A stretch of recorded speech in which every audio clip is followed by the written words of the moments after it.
Sarah's alarm shrieked at 6:30 a.m., the same piercing sound that had jolted her awake for 3 years running. She'd gotten her prescribed 8 hours, tracked meticulously on her phone, yet her body felt like lead sinking into the mattress. The apartment's heating system hummed aggressively, fighting Seattle's October chill, while her laptop blinked with 17 unread emails from her marketing firm. At 34, Sarah had tried everything. Keto lasted 2 months before she found herself crying over a pizza at midnight. CrossFit left her injured and more exhausted than before. The meditation app collected digital dust after day 12. Her doctor's latest blood panel showed creeping inflammation markers and stubborn weight that clung despite her best efforts. The irony wasn't lost on her. She marketed wellness products for a living, crafting copy about transformation, while her own body felt like a stranger. On the train to downtown Seattle, Sarah noticed Kenji again. Her Japanese co-worker moved with an unsettling calm, even during rush-hour chaos. While others scrolled phones and gulped oversized coffees, he sat quietly, hands resting on a small cloth bag that held his lunch. His grandmother's ceramic rice bowl, she'd learned, that he used at every meal. "You look tired," he said gently as they walked into the office building. "8 hours of sleep," Sarah replied, defensive. "Maybe I need more coffee." Kenji smiled but said nothing. She'd noticed he never drank coffee, only green tea from a thermos, prepared each morning in a ritual that seemed impossibly slow for modern life. That evening, Sarah found herself Googling Japanese longevity secrets, while mindlessly eating takeout pad thai from a container the size of a small bucket. The search led her down a rabbit hole of studies about Okinawan elders, metabolic research, and something called hara hachi bu, eating until 80% full. The phrase stuck with her as she stared at her empty container, realizing she couldn't remember tasting a single bite. 3 days later, curiosity finally won. During their lunch break, Sarah approached Kenji's desk where he was carefully arranging small portions of rice, vegetables and fish in compartments of his bento box. "Can I ask you something? Your bowl, why is it so small?" Kenji looked up, considering. "My grandmother gave it to me when I moved here. She said it holds exactly the right amount. Not too little, not too much." "But how do you know what's right?" "You listen," he said simply. "Your body knows, but it whispers, so you have to be quiet to hear it." That night, Sarah stood in her kitchen holding a regular dinner plate loaded with reheated Chinese food. The portion looked normal by American standards, restaurant-sized, Instagram-worthy, but something about Kenji's words made her pause. She found herself thinking about Mrs. Lin from the premise she'd read that morning about Vietnamese elders, how they shopped daily with small cloth bags, used tiny clay pots, created entire rituals around simple acts that somehow kept them lean and vital well into their 70s. Sarah set down the large plate and rummaged through her cabinets until she found a small ceramic bowl, a forgotten wedding gift, barely used. She spooned a modest portion of rice into it, added vegetables and protein until the bowl felt complete, not crowded. The portion looked almost absurdly small compared to her usual dinner.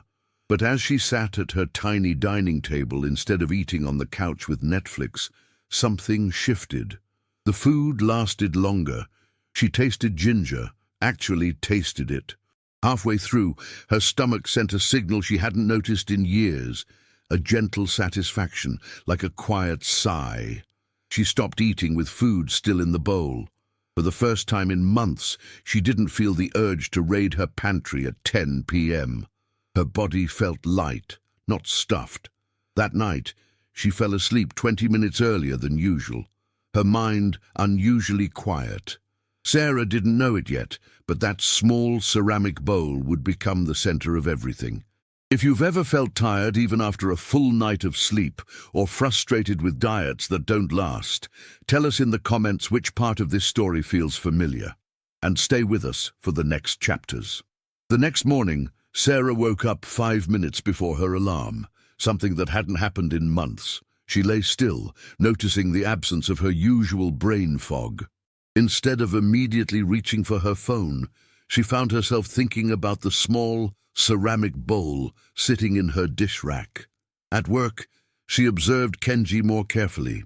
He arrived each morning carrying that cloth bag, walked to the break room, and performed his tea ritual with meditative precision. The water heated slowly while he arranged his lunch portions. Nothing rushed, nothing forced. "How long have you been doing this?" Sarah asked, joining him during his afternoon tea preparation. "Since childhood," he said, measuring loose leaves into a small clay pot. "My grandmother taught me. She lived to 98, never dieted, never owned a scale. She said Western people try to force the body like breaking a horse. Japanese way is different. You train the environment and the body follows naturally."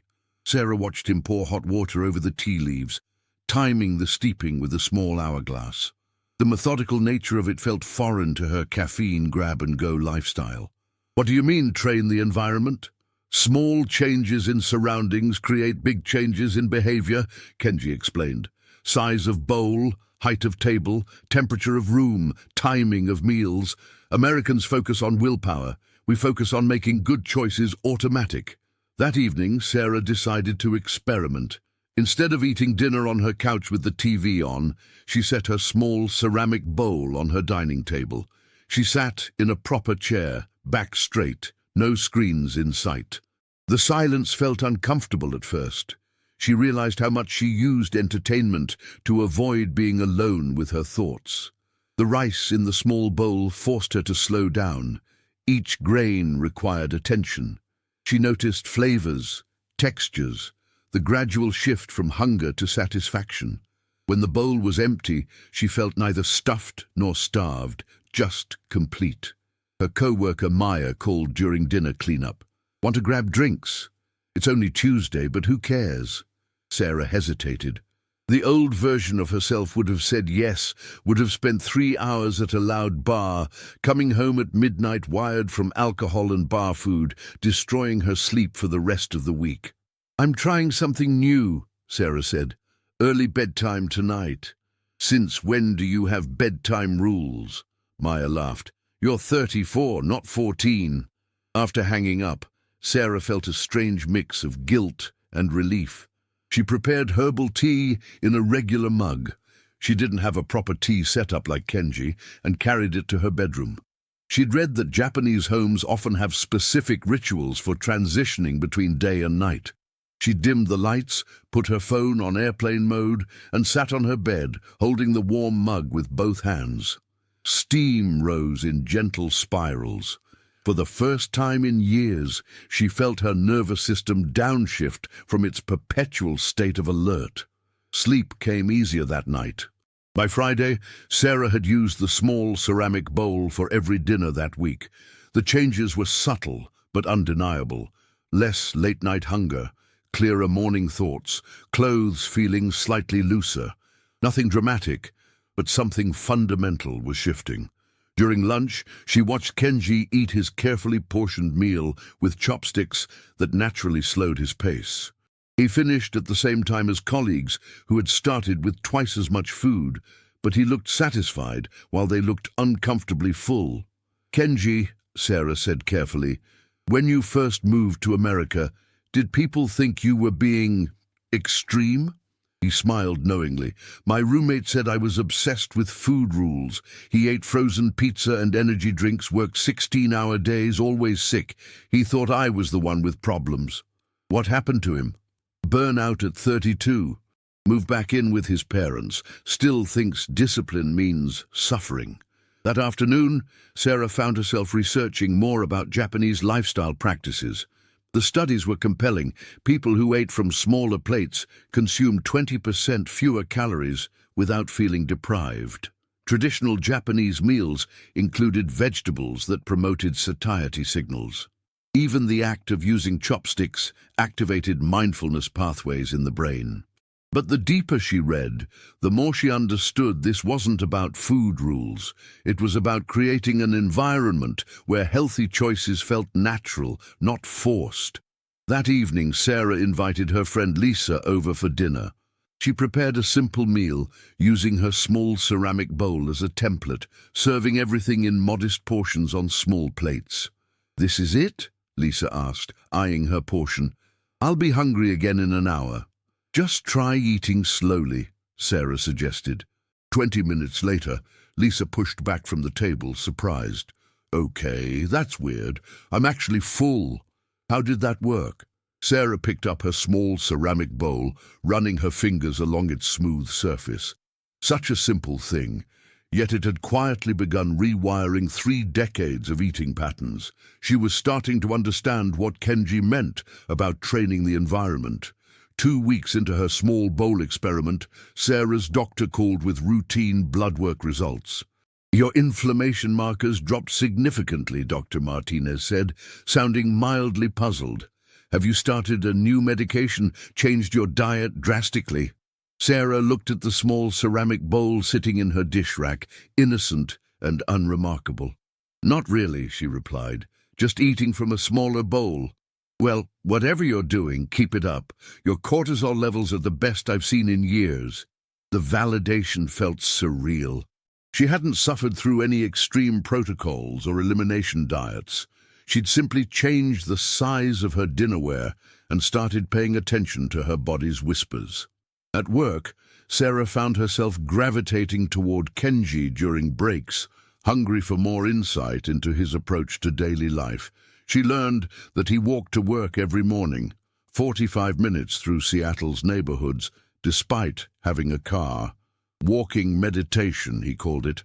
Same route, same pace, every day. "It prepares my nervous system for work stress." Sarah tried it the following week, leaving her car parked and taking the bus part way, then walking the final 20 minutes to her office. The difference was remarkable. Instead of arriving frazzled from traffic, she felt grounded, alert but calm. Her morning emails seemed less urgent, more manageable. Her friend Maya noticed the changes during their Friday lunch. "You're different lately," Maya said, picking at her oversized salad. "Calmer. Are you on something?" "I'm sleeping better," Sarah replied, using her chopsticks to eat her small portion of poke bowl. She'd started bringing utensils that forced her to slow down. "But you're not fun anymore," Maya continued. "You never want drinks. You leave work on time. You eat like a bird. It's like you've become, I don't know, Zen or whatever." Sarah felt a familiar stab of guilt. The pressure to return to her old patterns was constant. Friends who expected her availability for late-night plans, co-workers who bonded over stress eating and caffeine crashes, family members who showed love through enormous portion sizes. "I'm just tired of feeling tired," Sarah said quietly. "So drink more coffee," Maya laughed. Problem solved. That evening, Sarah called her mother for their weekly check-in. "Are you eating enough?" her mom asked, as she had every week since Sarah left for college. "You sound different, smaller." "I'm eating plenty, Mom. Just more mindfully." "Mindfully? What does that even mean?" "In my day, we just ate food. We didn't make it complicated." After the call, Sarah sat with her evening tea, considering the subtle resistance she was encountering. Her small ceramic bowl had become more than a portion control tool. It represented a different philosophy about nourishment, one that prioritized internal signals over external pressures. She thought about Mrs. Lin from the Vietnamese study she'd been following, how elders in traditional cultures maintained their rituals despite modernization pressures. They understood something Western culture had forgotten, that sustainable change came from environmental design, not willpower. The following weekend, Sarah decided to take a more deliberate approach to creating supportive environments. She cleaned out her pantry, removing the oversized snack packages and replacing them with smaller containers.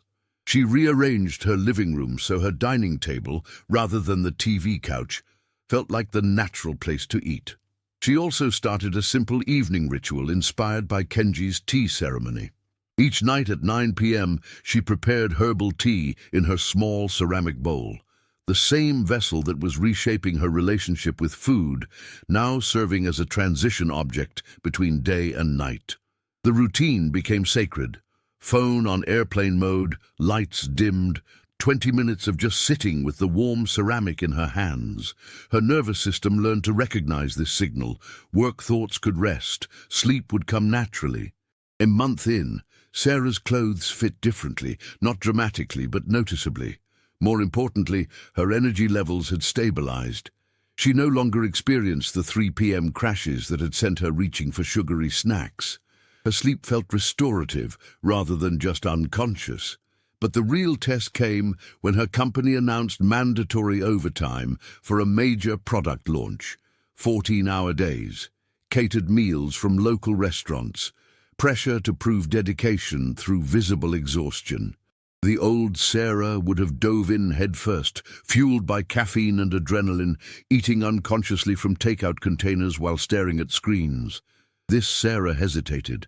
Would you rather force yourself with willpower, or redesign your environment and habits like this character is learning to do? Comment which path makes more sense to you, and share this episode with someone who needs a gentler approach to change. The overtime project tested everything Sarah had learned.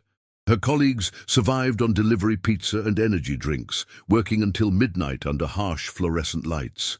The environment screamed urgency, chaos, unsustainability.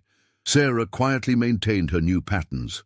She brought her lunch in a small container, used chopsticks even for salads, took 5-minute walking breaks every hour. When the team ordered dinner, she portioned restaurant food into her small ceramic bowl, the one she now carried in her work bag like a talisman. "You're being weird about food again," Maya commented, watching Sarah transfer pad thai from a large container into her bowl. "Just eat normally. We're all stressed." "This is normal for me now," Sarah replied, noticing how the familiar ceramic felt grounding amid the office chaos. By the second week, while her co-workers looked increasingly ragged, Sarah maintained steady energy. She still felt tired, but not the bone-deep exhaustion that used to flatten her. Her small bowl and mindful eating created pockets of calm in each day, tiny meditation moments that helped her nervous system reset. Kenji noticed during one of their brief kitchen encounters. "You're learning," he said simply, watching her prepare tea with the same careful attention he'd modeled. "Environment is stronger than willpower. You're building a different container for stress." "It's harder when everyone around you is in chaos mode," Sarah admitted. "That's when it matters most," Kenji replied. "In Japan, we have a concept, hansei, continuous gentle reflection rather than dramatic change. You don't fight the storm, you become more flexible so it can't break you." The real test came during the project's final week. Sarah's boss, Karen, called an emergency 7 a.m. meeting that extended through lunch. By 2 p.m., everyone was hangry and scattered. Someone ordered a dozen donuts. Sarah watched her colleagues grab pastries while standing, eating unconsciously between phone calls. The sugar would give them a brief energy spike followed by an inevitable crash, making the afternoon even more difficult.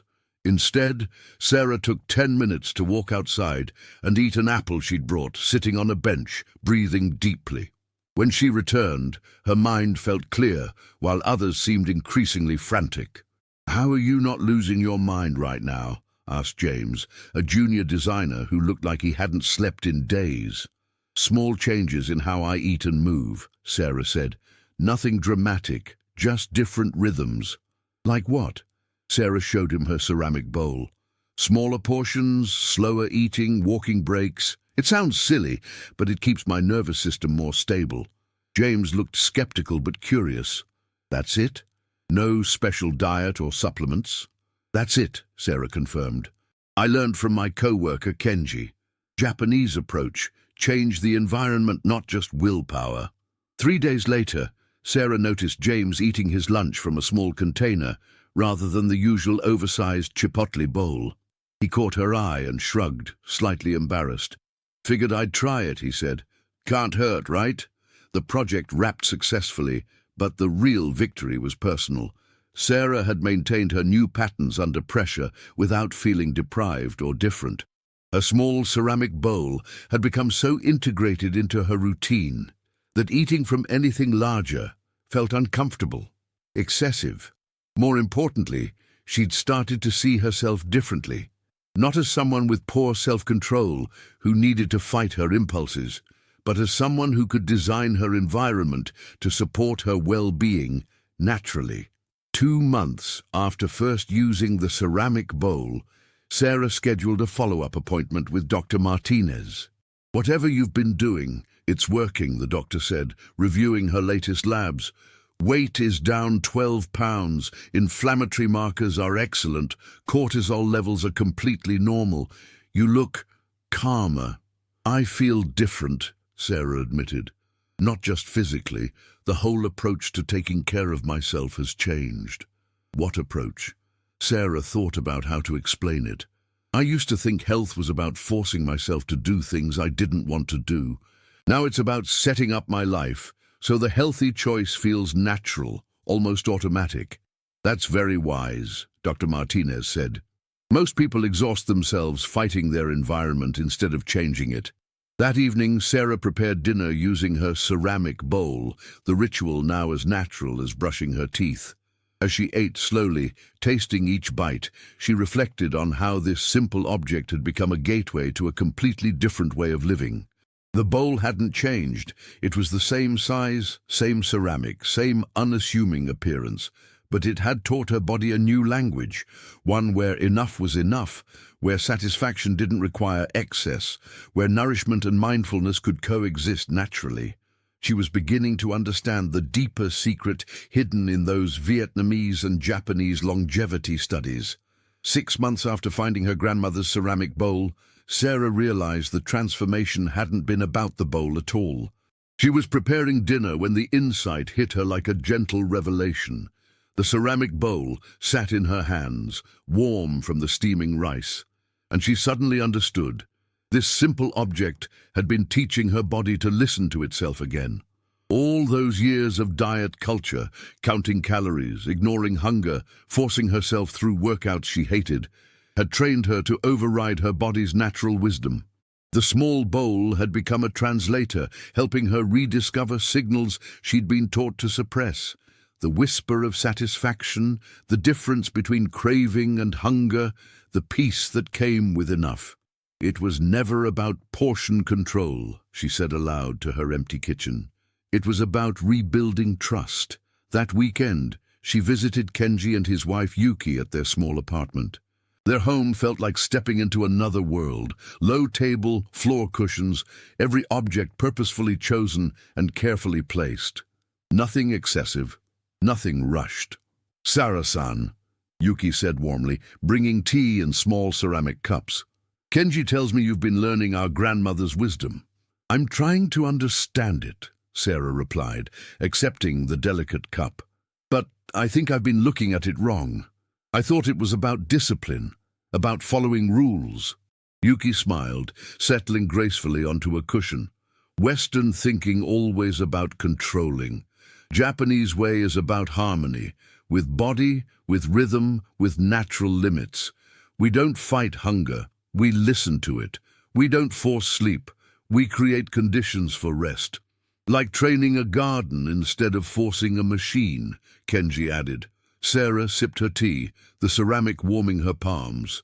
"But how do you maintain it, when everything around you pushes the opposite direction? Supersized portions, endless stimulation, the expectation that more is always better?"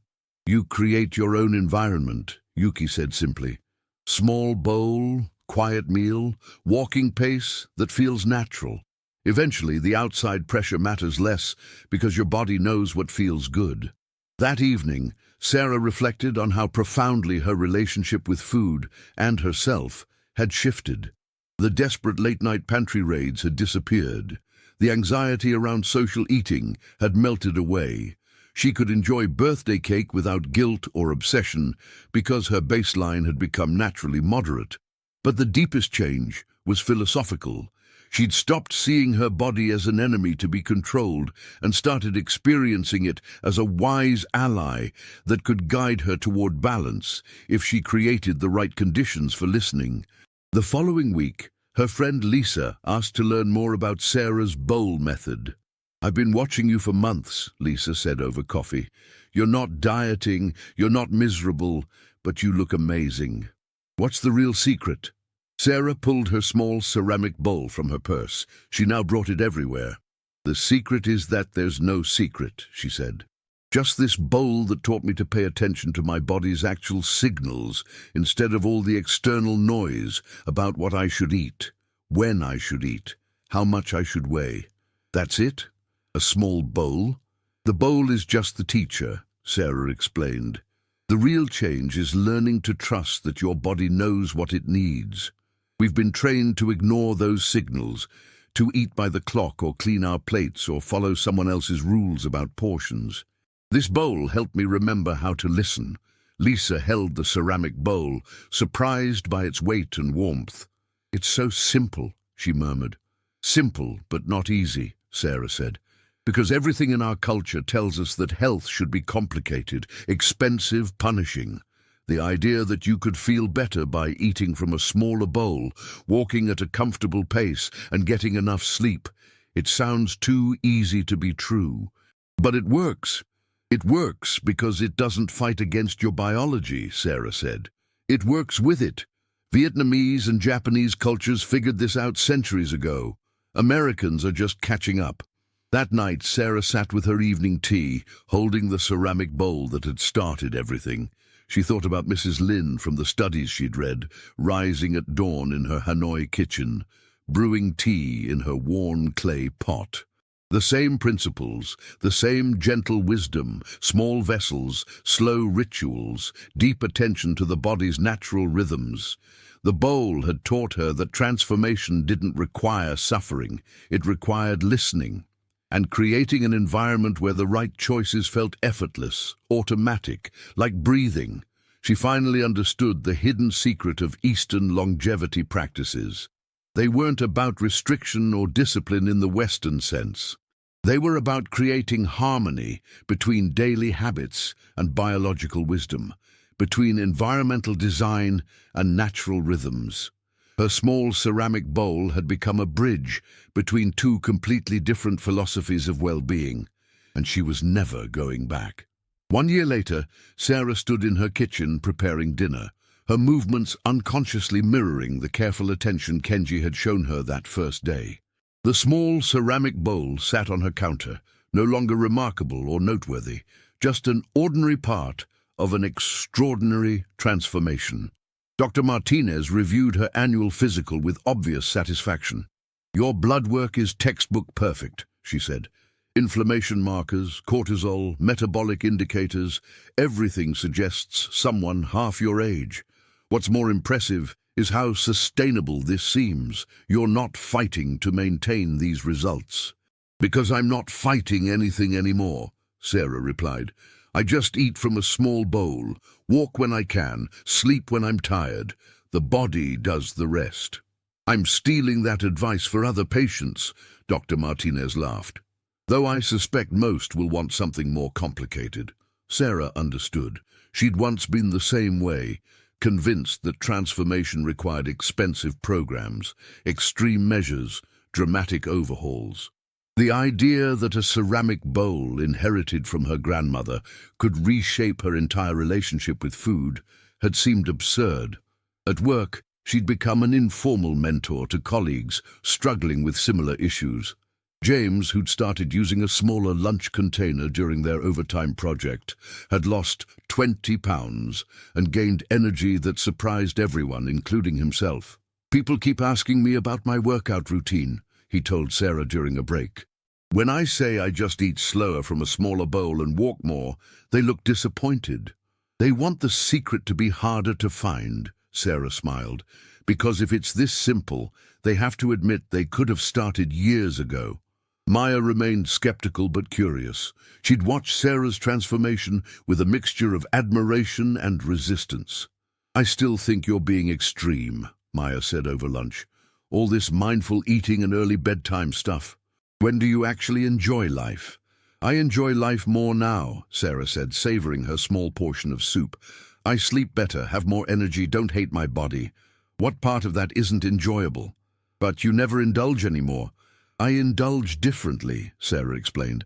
Last night I had 2 squares of really good chocolate. I tasted every molecule.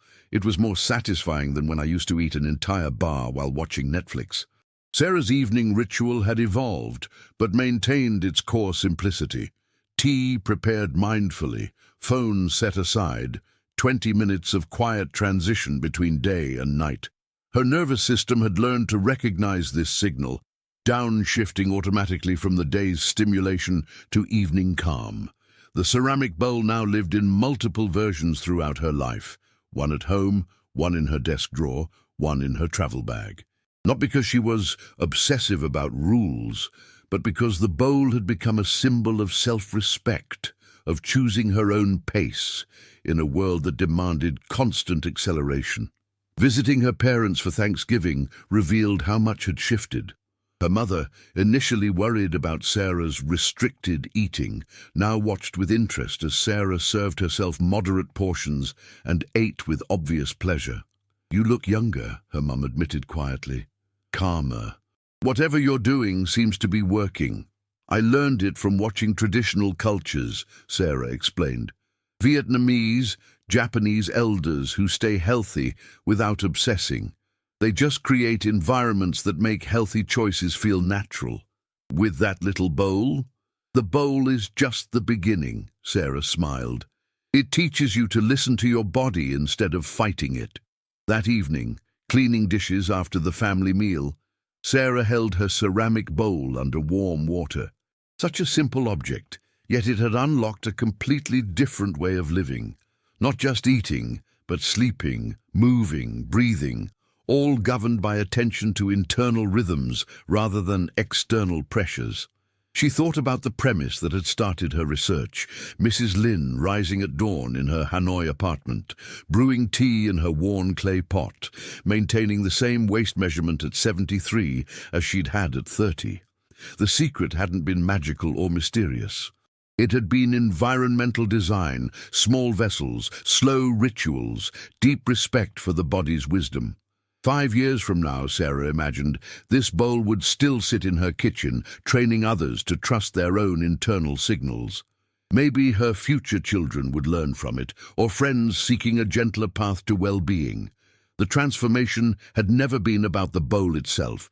It had been about everything the bowl represented. Patience over urgency, listening over forcing, harmony over control. As she dried the ceramic surface, Sarah felt profound gratitude for that first conversation with Kenji, for his grandmother's wisdom crossing generations and cultures to reach her small Seattle apartment. The bowl had taught her that some of the most powerful changes begin with the smallest shifts. Her body had remembered how to whisper, and finally, she had learned how to listen. If this story reminded you that real transformation comes from small habits repeated over time, not from overnight fixes, subscribe to the channel, tell us which country you watch from, and invite someone to start this journey with you in the next story.